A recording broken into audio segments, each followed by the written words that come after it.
لوگ سمجھتے ہیں کہ یہ پختونوں کے نام ہے، حالانکہ یہ ہندوستان کے انبیاء کے نام ہے۔ 13 یا 17 پیغمبر ہندوستان میں آئے، اکثر کے نام خان گل، گل خان، گلزار، یہ نام ہے۔ بس دتا پارا خبر تعجب کی گا دا کم زیلی کی تاثیلی دلی مانا تو تکر کے چھتو خطوی دغا آسمان دے دغا جنت۔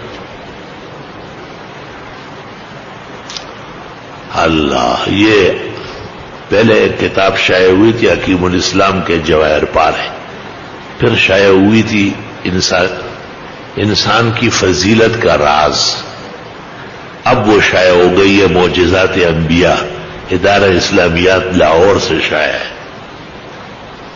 دارالعلوم دیوبند کے سابق محتمم اہل حق کے نظار و بصار عالم قاری محمد طیب صاحب نے دارالعلوم حقانیہ کوڑا کھٹک میں سالانہ جلسے میں 4 گھنٹے تقریر کی، عشاء کے بعد صبح تک۔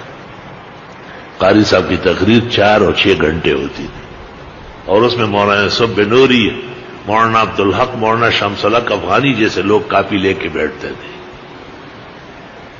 سلام، دیوبند کا محتمم تو ایسا ہو۔ اس میں ہندوستان کے انبیاء کا ذکر کیا ہے۔ ہندوستان سے مراد یہ 47 والا ہندوستان نہیں ہے، ہند اور سندھ۔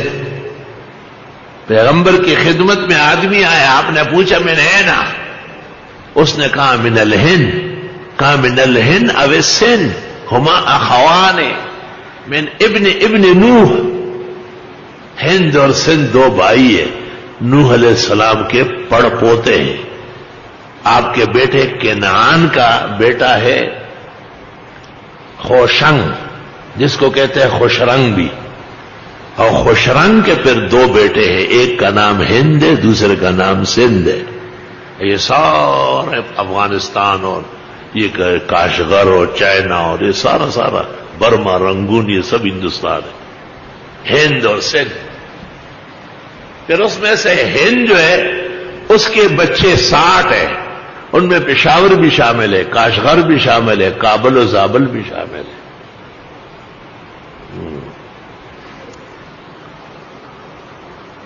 دیکھیے محمد قاسم فرشتہ کی کتاب تاریخ فرشتہ اور ہندوستان کی مفصل تاریخ گلزارستان فی تاریخ ہندوستان۔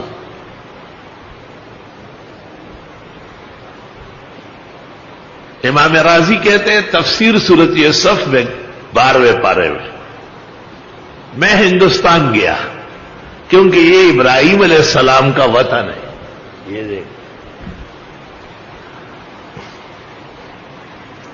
عبد الماجد دریابادی نے تفسیر میں لکھا ہے، افسوس امام صاحب نے یہ نہیں بتایا کہ ہندوستان میں کہاں گیا ہے۔ میں نے اس پر لکھ دیا پشاور آیا ہے، کیونکہ وہاں اوپر ایک قلعہ ہے، اس کا نام ہے جمرود، یہ اصل میں ہے نمرود، اور یہی دارالخلافہ ہے۔ اور 2 پہاڑ ہیں 6 میل کے مسافت میں، 6 فٹ نیچے گہری کھودنے کے بعد راکھ نکل رہی ہے۔ یہاں حضرت ابراہیم علیہ السلام کو جلایا تھا، قلنا یا نار کونی بردم وسلاما علی ابراہیم۔ اور وہاں سے بچ نکلنے کے بعد نمرود نے اپنی بیٹی سارا دے دی انعام و اکرام میں کہ خدا کا قہر کم ہو جائے۔ اور مقامی لوگوں نے بھی ایک لڑکی پیش کی تھی خیبرہ، کہتے ہیں فشتون نام کا بیٹا ہوا ہے، آگے نسل چلی، مقدمہ تاریخ ابن خلدون ہوا۔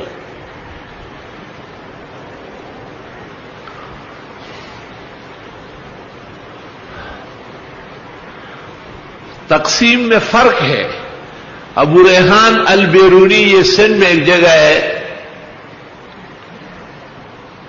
کیا نام ہے اس کا، وہ جو ایگریکلچر کالج ہے بہت بڑا، بیرانی، وہ کہتے ہیں ولدت بالبیرانیہ وہی قریۃ من قرائے سندھ والسندھ من تہلکہ کابل۔ ابو ریحان البیرونی سفرنامہ کہتے ہیں میں بیرانیہ میں پیدا ہوا ہوں، یہ سندھ کی بستی ہے اور سندھ کابل کا ضلع ہے۔ قدیم اور جدید نقشوں کا بہت فرق ہے۔ ہمارے اس علاقے کو خوزستان کہتے ہیں قدیم نقشوں میں، ایران کو کرمان کہتے ہیں۔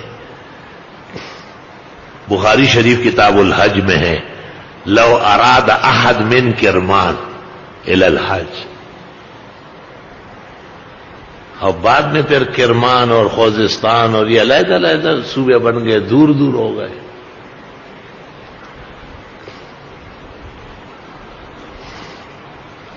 سندھ کے عروج اور زوال اور سندھ میں اور ہند میں مسلمانوں کی آمد تاریخ فرشتہ کے علاوہ زیادہ معتبر وہ بلازوری محدث ہے اور اس کا نام ہے فتوح البلدان۔